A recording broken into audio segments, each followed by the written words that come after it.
Good morning. आज मैं आप लोगों को सेमेस्टर 3 के पेपर 6 से गालिब की शायराना अज़मत के पर रोशनी डालूँगी और यही टॉपिक सेमेस्टर 6 में भी है।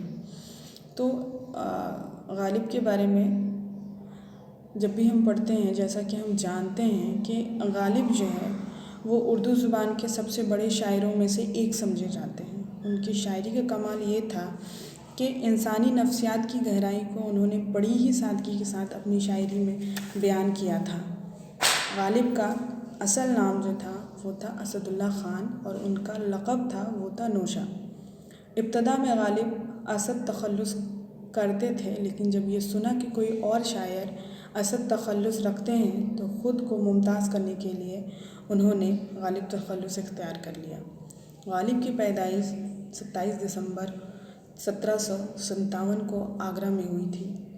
गालिब के वालिद का नाम जो था वो था अब्दुल्ला बेग। गालिब के दादा जान शाह आलम के ज़माने में ईरान से दिल्ली आए थे।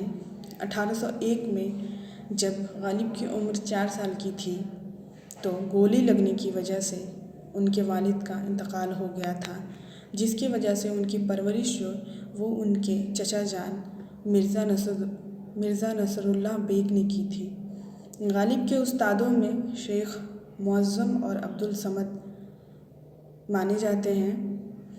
गालिब की शादी इलाही बख्श खान की बेटी उमराव बेगम से हुई थी। गालिब के 7 बच्चे हुए थे और 7 बच्चों का इंतकाल हो गया था।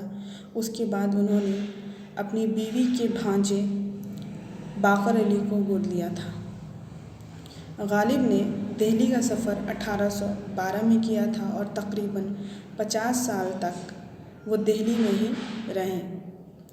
मिर्ज़ा गालिब ने कभी भी पढ़ने के लिए ना कोई किताबें ख़रीदी और ना ही रहने के लिए कोई मकान ख़रीदा, बल्कि ज़िंदगी भर किताब और मकान दोनों किराए पर लेकर उन्होंने काम चलाया था। गालिब ने 11 बरस की उम्र में शायरी शुरू कर दी थी। गालिब फ़ारसी शायर बेदल के कलाम से मुतासिर होकर उर्दू कलाम की इब्तिदा उन्होंने की थी।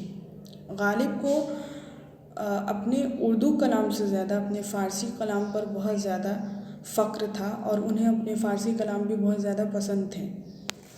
गालिब के शागिर्दों में मीर मेहदी मजरूह, यूसुफ़ अली ख़ान, बहादुर शाह ज़फ़र, मिर्ज़ा बाकर अली ख़ान, मिर्ज़ा कुर्बान अली, नवाब अलाउद्दीन ख़ान वगैरह शामिल थे। गालिब के मुतल्लिक़ कुछ अहम नक़ादों का कहना इस तरह है, जैसे कि हाली ने गालिब को कहा था कि हाली जो है वो हैवानी ज़रीफ़ है। मुमताज़ हुसैन का कौल इस तरह से है कि गालिब को निशात का शायर उन्होंने करार दिया था। यूसुफ़ अली ख़ान ने गालिब को उर्दू का पहला फ़लसफ़ी शायर माना था। जैसा कि उनकी शायरी में हम जब भी पढ़ते हैं तो हमें ये महसूस होगा कि उनके यहाँ फ़लसफ़ा है।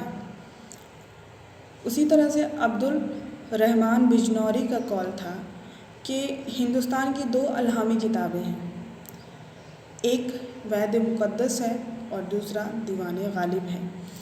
वैद मुक़द्दस से गालिब की जो दीवान थे उसको उन्होंने उसके मुकाबले में ला कर के रखा कि गालिब की जो दीवान है और वैद मुक़द्दस है, दोनों ही अपने आप में एक अहम मर्तबा रखती हैं।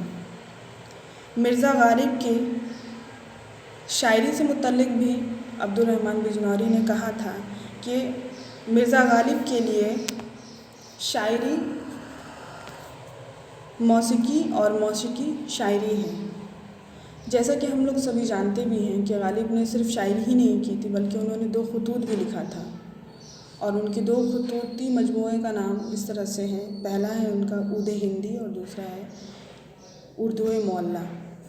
तो इस तरह से